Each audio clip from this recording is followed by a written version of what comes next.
Unit 2. Exam practice. Listening. You'll hear a woman talking on the radio about Sport Aid. First, you have some time to look at questions 1 to 6.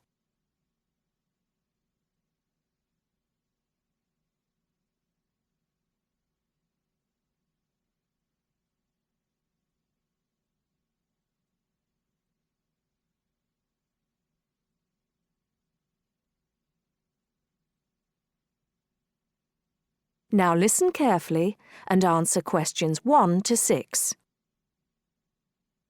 Hello, you're listening to Redgate Radio and I'm Alex Dunbar. As you may know, people in the city will be taking part in Sport Aid this weekend. Here's Liz to tell us more about this event and how you can get involved. Thanks, Alex. Well, this is the 4th year of Sport Aid, and it looks like it's going to be bigger and better than ever. Sport Aid is organised by the City Council, and it supports a number of different charities, although the main reason for its existence is to raise money to help developing countries. Last year, it raised over £100,000, and that money has helped to make life a little easier for people in many parts of the world.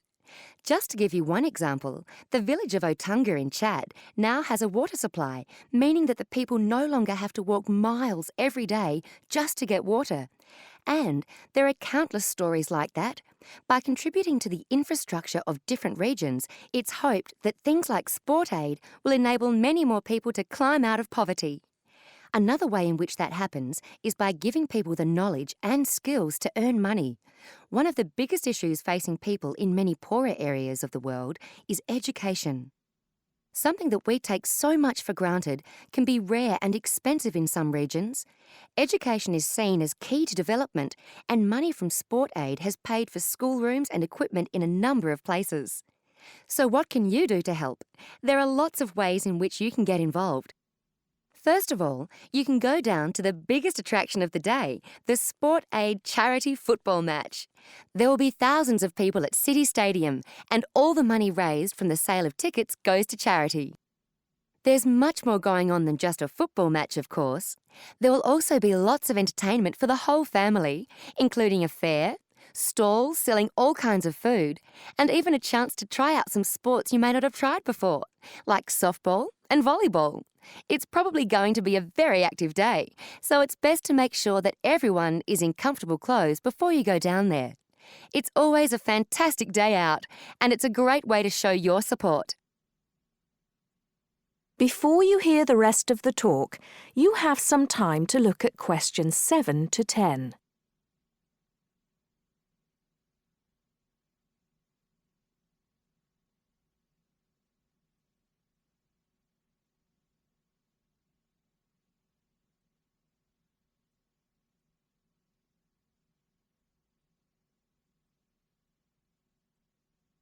Now listen and answer questions 7 to 10. But you're not restricted to being a spectator. Apart from the main event, there are a large number of smaller events taking place across the city. These range from fun runs around the park to games of cricket, and there's sure to be something happening in your area. Contact details are available for the people putting together each event, and you can get those from the council website. We'll be giving you the address for that at the end of the program. It's still not too late to organise your own event, as lots of people around the city are, although you'll have to get going on it now. First of all, do check that there isn't a similar event in your area, and then call the town hall to register your event. The local council needs to approve all events, and you'll stand more chance if you can come up with a sport that's new to some people, rather than just another game of football. Use your imagination, or try the internet to get some ideas. Try to come up with something that's going to get lots of people along and which will raise money.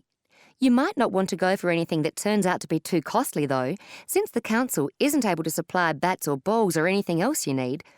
But they will give you advice on finding a good location and might even be able to help you out with small prizes for winners, as well as making sure that everyone knows about your event by publicising it on the website and sending you an organiser's pack with lots more information.